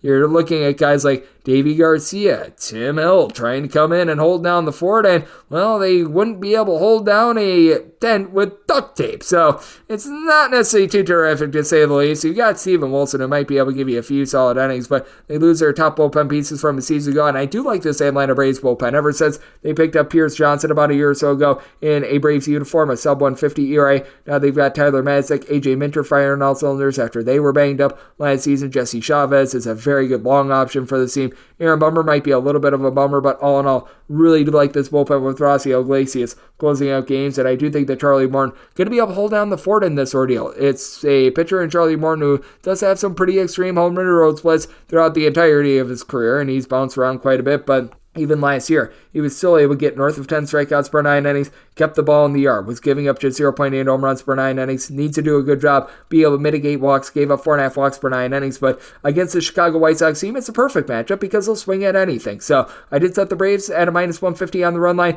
looking there, and did set my total at 8.8. I think that the Braves tattoo our good friend in Mr. Flexen, but I just don't think the White Sox offense does their part as well. So looking at the 9 under and the Atlanta Braves on the run line, 923, 924 on the betting board. The LA Angels hit the road face-off against the Miami Marlins. Max Meyer goes for the fish, and Chase Silseth is on the bump for the Halos. Angels are between even money to as bad as a minus 102, as good as a minus 105, and between minus 113 to minus 120 is your number on Miami. 8.5 is the total. The over is between minus 110 to a minus 120. Actually, as a matter of fact, it's between even money and minus 120, both on the over and the under. So shop around accordingly there, and with this, I set the Marlins at a minus 134. I'm going to be willing to roll with them on the money line now. It's a pretty pathetic Marlins lineup in terms of being able to generate power. Jake Berger last year had 25 plus home runs, and you're able to get a bit of pop in the bat from Jazz Chisholm, but it's a Miami Marlins team that's going to need to play station-to-station baseball, which means that Luis Arraez, who starts out the year 2 of 18, he's really going to need to pick it up. They kicked the tires on Tim Anderson. It looks like he's just a corpse of what he once was. This is not great, but Brian De La Cruz, he's able to give you some power. He's able to do a solid job moving the line. Can you get anything, though, out of guys like Jesus Sanchez, Avicio Garcia in the outfield? That's going to be a big question mark. And then you take a look at this LA Angels team, and Mike Trout is awesome. Had a home run on opening day, and you know that he's going to be able to give you good professional at-bats. Anthony Rendon, though, in 3 games, he's had as many hits as myself. He appears to be just completely disinterested in the game of baseball whatsoever. Taylor Ward has been able to give you a pair of home runs thus far, but past that, you just don't have anything else. Brandon Drury is able to give you a little bit of power, but Zach Neto does not belong anywhere near an MLB lineup. Miguel Sano has been absolutely awful the last few seasons. I think that he was put on the injured list just for being fat a few years ago, and I'm not even kidding when I say that. Joydell, Mickey Moniak, these are high upside guys that just have no consistency whatsoever, and the Angels bullpen is just a bunch of stink. You've got Luis Garcia, who just got completely destroyed in that series against Baltimore. Adam Simber had north of a 6 ERA last season. It's looking like it's going to be a rough year for him. Jose Cicerno's a little bit of an upside guy. You've got Carlos Estevez. You've got Matt Moore. These guys are relatively okay. And I actually like Chase Silseth as a pitcher. Silseth last season had a 3.96 ERA. He got about 10 strikeouts per 9 innings. The walks are an issue. He gives up some hard contact, giving up about a home run and a half per 9 innings. And I believe that he had some sort of a head injury last season as well. That was a bit of an issue, but that said, I do like his overall game, but I do think that Max Meyer is going to be a nice upside guy for this Miami Marlins team as well. He made just 2 starts last season. He pitched a whopping 6 innings at the big league level, gave up 5 runs, so it's a very small sample size to be able to base anything off of, but for Max Meyer, if you take a look at what he was able to do at the minor league level, he had good swing and miss stuff, and this is just a farm system in general in Miami that they've been able to do a nice job of being able to put together these pitching prospects. This is one of the latest ones to come, and I do think that he's going to be able to put it together at the big league level. You take a look at what he was able to do during spring training, and he did not give up a single run in his 3 appearances. Now, granted, they didn't have him out there for very long whatsoever, but still, I do think that he's going to be able to put it all together this season. After last year at the AAA level in Jacksonville, he was getting about 10 strikeouts and fewer than 3 walks per 9 innings, was mitigating hard contact. Really like to see that, and I do think that Meyer is going to be able to do a solid job holding down an Angels team that, quite frankly, I am not bullish on. I set my line at a minus 134. I like the Marlins on the money line. I did set my total at 7.8. I think that Chase Silseth is going to give a great start here. I just don't think that the Angels lineup is very good, and this is one of the best pitchers ballparks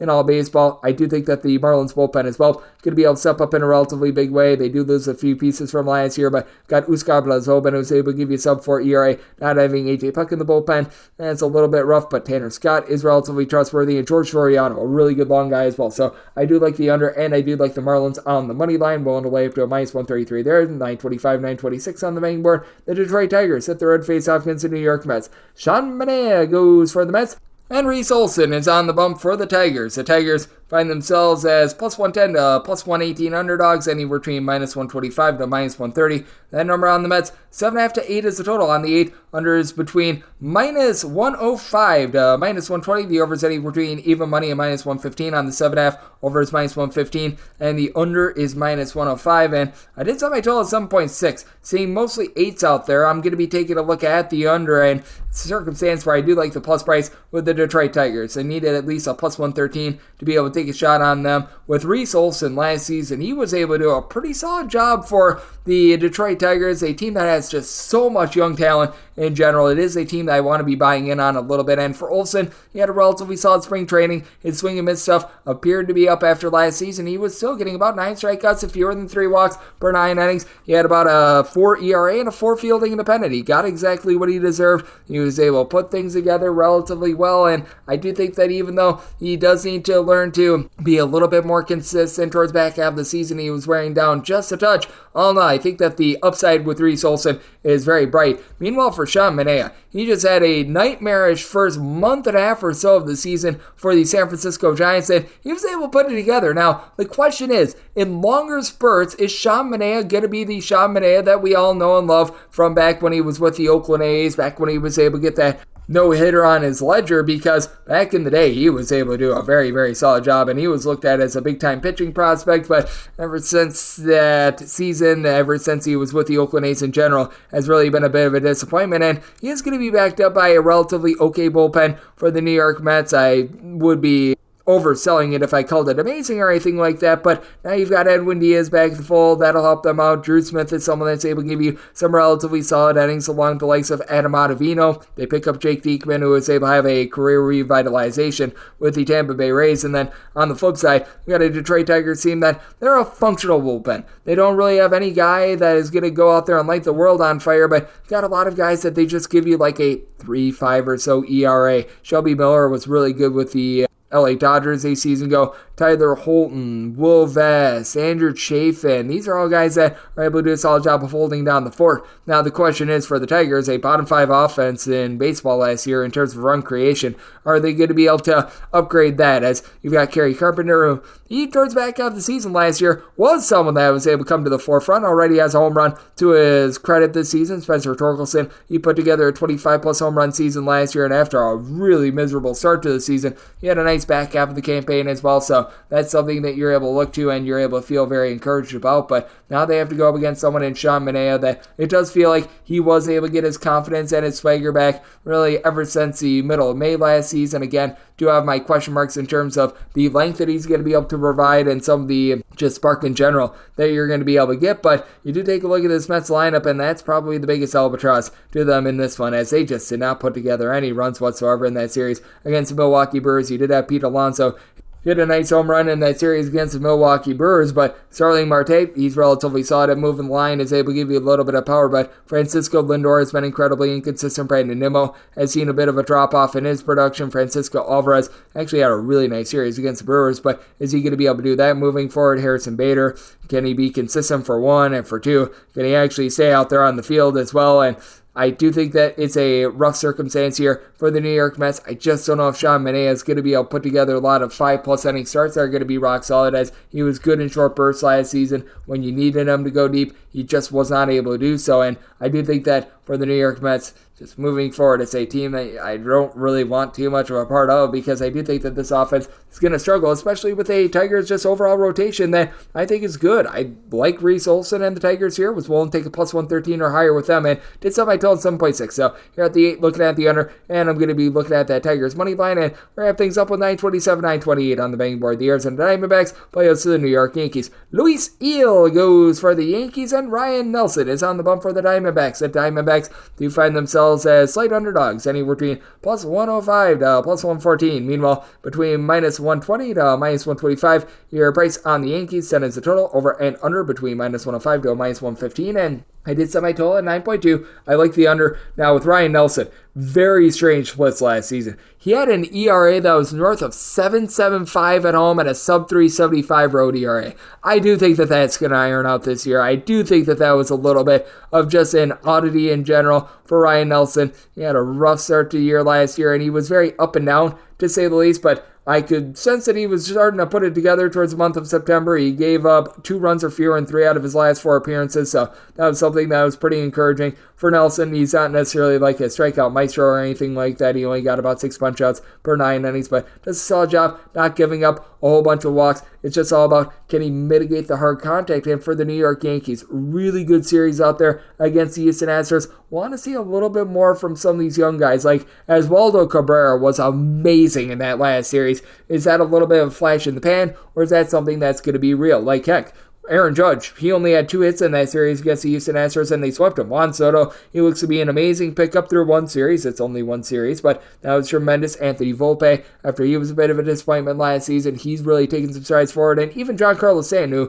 he's still a waste of money, he was able to hit a home run in that series as well. Anthony Rizzo looks to be getting back to the Anthony Rizzo of old, so have to be feeling quite bullish about this Yankees lineup, but I'm more bullish about the Yankees bullpen. They were a number 1 bullpen in the big leagues last year in terms of ERA, and you bring back a lot of the guys from last season while being able to pick up Caleb Ferguson. They do lose Wandy Peralta, but the likes of Ian Hamilton, Jonathan Loaizaga, these guys are very reliable. You're currently dealing with Tommy Kahnle being out with an injury, but still, this is a bunch that they've got a lot of guys. They're able to give you good innings, and for the Arizona Diamondbacks, they were a below-average bullpen last season. I do think that they might be a little bit better this year. I'm still banking on Joe Mantiply being able to return to form. It looks like that might not be the case, but you got the other Nelson and Kyle Nelson, who's been very reliable in this bullpen. I like the game of Ryan Thompson. He's able to give you some good innings. Miguel Castro, Luis Frias, these are guys that are a little bit more of a roll of the dice, but Scott McGough, he was one of the more unlucky pitchers in all baseball among relievers last season. And for Luis Eel, he's got really, really good stuff. He was limited to just 1 start last season in the 6 starts that he made 2 seasons ago. During the 2021 season, he was actually really, really good. He was putting together a strikeouts per 9 rate that was north of 11. Now, he's a little bit of a Rick the Wild Thing Vaughn sort of candidate. He is going to be all over the place. He is going to walk some guys. He's going to miss his target, and that's going to cause for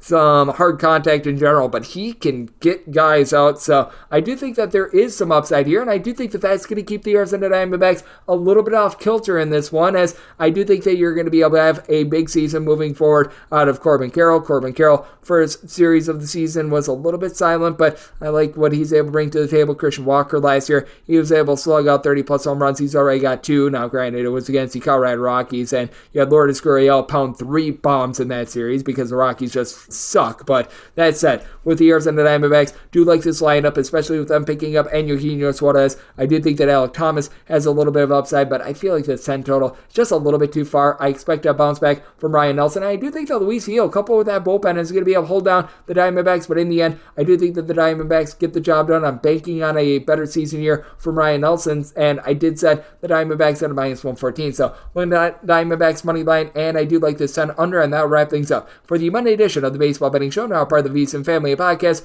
A big thanks to our good friend Cutris Rogers over there at 710 Seattle Sports for joining me in the last segment. If you do like what you're hearing from this fine podcast, Baseball Betting Show, you're able to subscribe wherever your podcasts, Apple Podcasts, Google Play, Spotify, Stitcher, and TuneIn. If you have a question, comment, segment idea, whatever for this podcast, You have one of two ways we have those in. First one is my Twitter/X timeline at GN_41. Keep in mind, letters CM. Name does not matter, so as per usual, please do send these into the timeline. And the other way is find an Apple Podcast review. If you rate this podcast 5 stars, it is very much appreciated. And then from there, you're able to fire on whatever you'd like to on this podcast via that 5-star review coming at you guys every single day throughout the baseball season. That means I'm coming at you once again tomorrow. Thank you so much for tuning in.